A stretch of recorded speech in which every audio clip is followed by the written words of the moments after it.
जागेवर सगळेच ग्रुप उभं राहायचं आहे. रिलॅक्स करा जरा. वेगवेगळे ग्रुप वेगवेगळे थांबायचे. जरा मागे सरका. आपापला ग्रुप दिसू द्या जरा. इकडचा मोठा ग्रुप नवीन मुलांचा मागे सरका.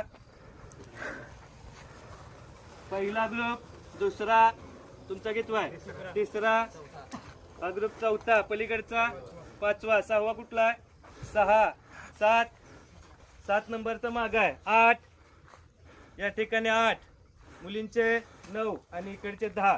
10 ग्रुप मध्ये आपण 200 मीटरचे रॅपिडेशन चालले. पहिले 3 सोपे असतात. पहिले 3 स्टॅमिना होता तेवढा पहिला. आता स्टॅमिना संपलाय. आता पळायचं आहे आणि हे महत्वाचं आहे.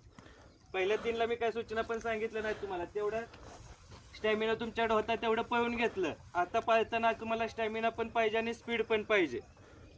अंतर जास्त नाही. मनाची तयारी ठेवा. 100% पळू शकताय. तयार आहे सगळे?